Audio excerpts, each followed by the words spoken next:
ኣብ ዝተፈላለዩ ኩርናዓት ዓለም ብምዃን ትከታተሉና ዘለኹም ክቡራትን ክቡራንን ከመይ ትኾኑ? ንሎሚ 30 ሚያዝያ 2018 ዓመተ ምህረት ዘዋርድናዮም ትሕዝቶታት ከም ስዕብ ክቐርቡ እዮም። ፈለማ ዓበይቲ ነጥብታት ክነስምዐኩም።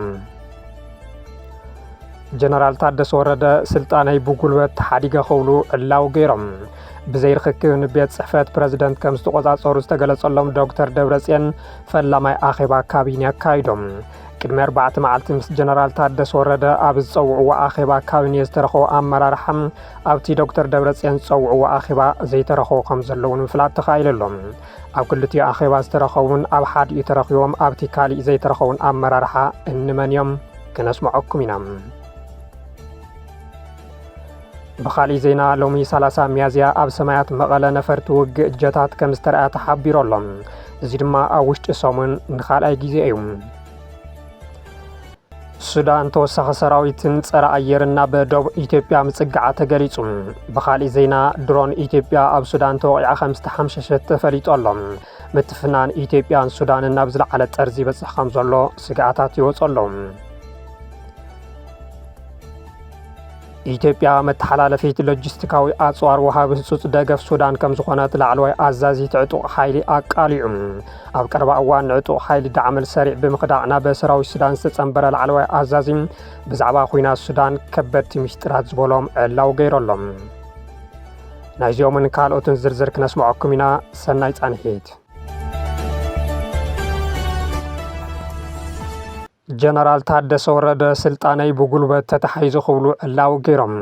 ብዘይ ርክክብ ንቤት ጽሕፈት ፕረዚደንት ከም ዝተቆጻጸሩ ዝተገለጸሎም ዶክተር ደብረጽዮን ገብረ ሚካኤል ፈላማይ ኣኼባ ካቢነ ኣካይዶም።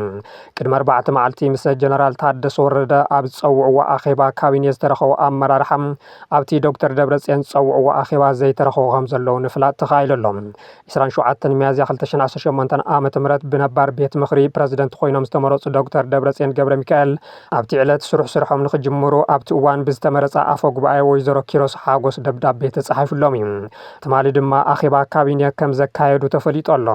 26 ሚያዝያ ጀነራል ታደሰ ወረደ ኣብ ዝኣከብዎ ኣኼባ ዘይተረኸቡ ኣባላት ካቢነ ከም ዝነበሩ ኩሉ ሎሚ ዶክተር ደብረጽዮን ኣብ ዝጸውዕዎ ኣኼባ እውን ዘይተረኸቡ ኣመራርሓ ከም ዝነበሩ ተፈሊጡ ኣሎ።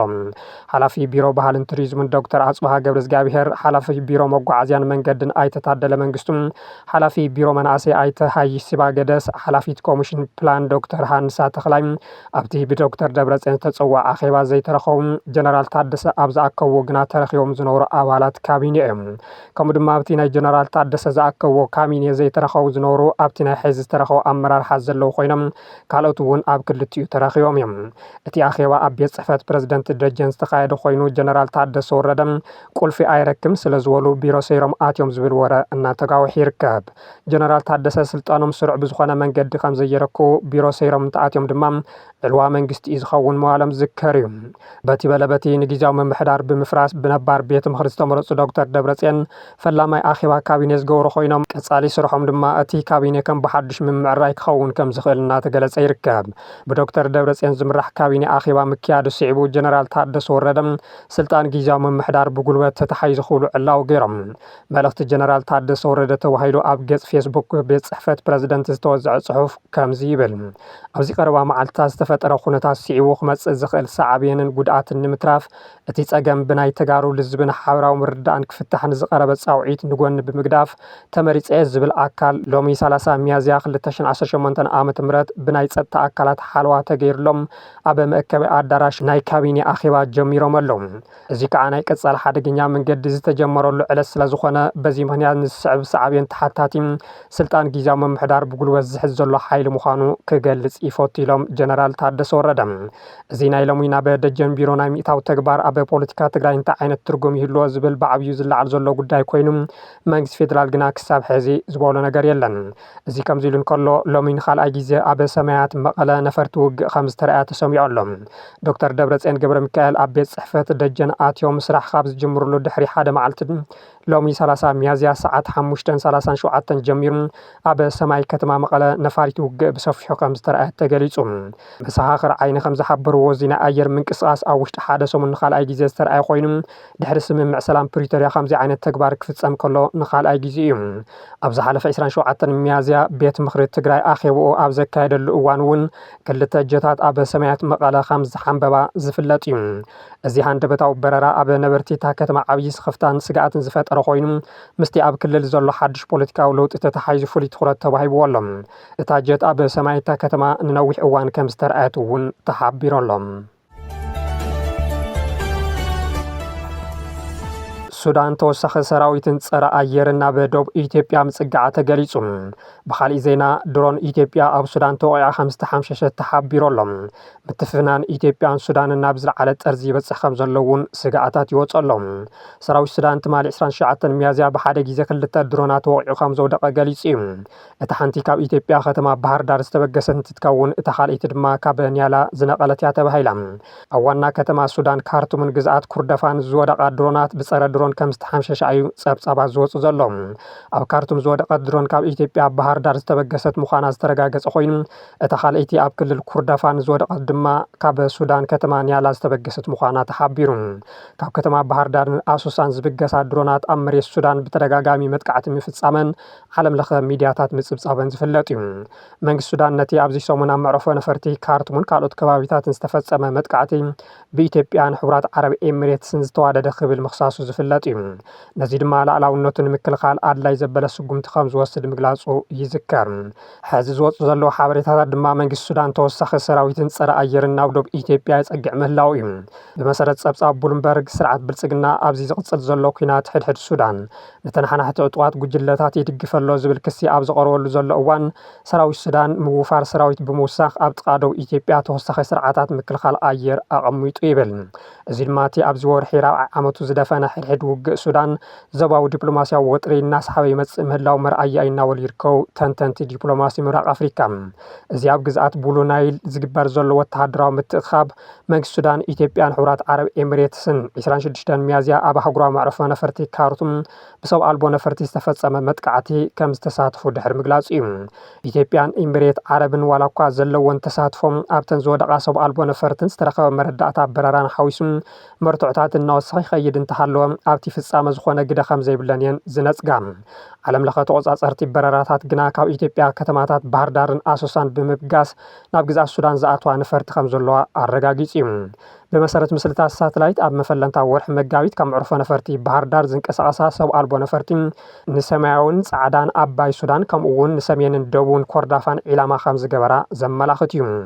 ካብ 23 ክሳብ 26 ሚያዝያ ድማ ኣብ ባህር ዳር ዝነበረ ሰብ ኣልቦ ነፈርቲ ናብ ሱዳን ኣዕሚቓ ብምብራር መዕርፎ ነፈርቲ ካርቱምን ካልኦት ከባቢታትን ምድብዳባ እቲ ሳተላይት ምስሊ የረድም። ነቲ መጥቃዕቲ ዓለም ለኸ ትካላትን ዝተፈላለያ ሃገራትን ዝኮነንኦ ኮይነን ሱዳን ግና እቲ ናይ ካርቱም መጥቃዕቲ ጥራሕ እንተይኮነስ ካብተን ትማሊ ዝተሓምሸሻ ድሮናት እውን እቲ ሓንቲ ካብ ባህር ዳር ዝተበገሰት እያ ክትብል ኣፍሊጣላ። ኣምባሳደራ ካብ ኣዲስ ኣበባ ናብ ካርቱም ዝፀውዐ ሱዳን ኣብ ኩለን በረራታት ኢትዮጵያ ክህሉ ዝኽእል ገደብ ክልል ኣየር ሓዊሱ ተወሳኺ ስጉምታት ንምውሳድ ትንቀሳቐስ ከም ዘላ እናተገለጸ ይርከብ። ካብቶም ተወስዶም ስጉምታት ድማ ሰራዊታ ናብ ደቡብ ሱዳን ብምጽጋዕ ንዝመጽእ መጥቃዕቲ ምክልኻል እዩ።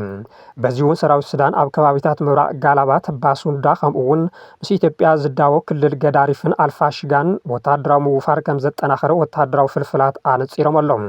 ንወተሃደራዊ ፍልፍላት ጠቒሱ ሱዳን ትሪቡን ከም ዝጸብጸቦ ሰራዊት ሱዳን ኣብዚ ሰሙን ናብ ኣልፋሽጋ ባሳንዳን ምብራቕ ጋላባትን ተወሳኺ ሰራዊት ክሰድድ ምጅማሩን እቲ ምውፋር ድማ ድልውነት ጸጥታ ንምዕባይን ኣብ ደቡብ ክመጽእ ዝኽእል ምዕባለታት ንምቁጽጻርን ዝዓለመ ኢሉ። እቲ ምድልዳል ተወሳኺ ኣሃዱታትን ኣብ ስትራቴጂካዊ ቦታታት ዝዕርድ ወተሃደራዊ ምንቅስቓስን ዘጠቓለለ እዩ ተባሂሉ።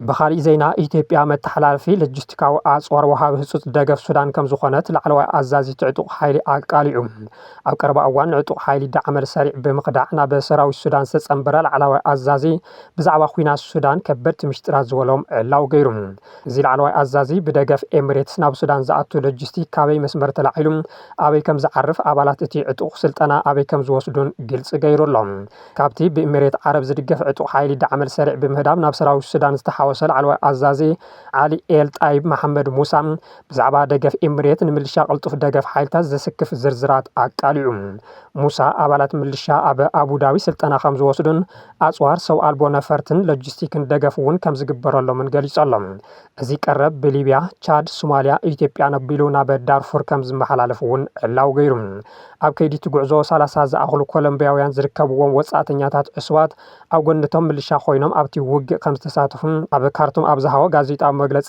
ዕላው ዝገበረ እቲ ላዕለዋይ ኣዛዚ ሰበስልጣን ኣቡዳቢ ነቲ ኣንጻር ሱዳን ዝካየድ ዘሎ ኩናት ሙሉእ ብሙሉእ ከም ዝድግፍዎ ኣቃሊዑ እቲ ዕጡቕ ሓይሊ ሰብ ኣልቦ ነፈርቲ ዝረክብ ካብ ኤሚሬትስ እዩ ኣነ ብውልቀይ ኣብ ኤሚሬትስ ዓረብ ኣብ ከተማ ኣልአይን ስልጠና ወሲደ እየ ካብ ኒያላ ናብ ሊብያ መዕርፎ ነፈርቲ ኣልጁፍራም ቀፂሉ ናብ ቤንጋዚ ካብኡ ናብ ኤሚሬት ዓረብ ድሓር ድማ ብሶማልያ ቢሉ ዝምለስ መንገዲ ኣየር ተዳልዩ ነይሩ ኣብቲ ጉዕዞ ኣስታት 30 ዝኾኑ ኮሎምቢያውያን ምሳና ነይሮም ክብል ገሊጾሎም እተን ቀንዲ ማእኸላት ስልጠና ኣብ ኤሚሬት ዓረብ ኮይነን ዓርሰ ቅትለ ዝፍጸማ ሰብ ኣልቦ ነፈርቲ ይኹና ስትራቴጂካዊ ሰብ ኣልቦ ነፈርቲ ከምኡ እውን ኣብ ጸጥታ ስላያን ምምሕዳርን ዝምልከት ስልጠና ከም ዝህባ እውን ኣነጺሩ ኣብ ኣብያተ ማእሰርቲ ኒያላ ዘሎ ኩነታት ኣዝዩ ኣሰቃቂ እዩ ዝበለ ኮይኑ ኣብኡ ዝተኣሰሩ ወተሃደራት ጥራሕ ዘይኮኑ ሲቪላት ደቂ ኣንስትዮን ደቂ ተባዕትዮን እዮም ጸጥኦም ብዘይገድስ እቲ ዘገድስ ኣብኡ ኣንጻር እቲ ዕጡቕ ሓይሊ ተሰሊፎም ዝብል ጥራሕ እዩ ኣብተን ኣብያተ ማእሰርቲ ዝፍጸም ዘሎ ኣንጻር ክብርታት ሱዳንን ሰብኣዊ መሰላትን ገሊጽካ ኣይውዳእን ክብል እውን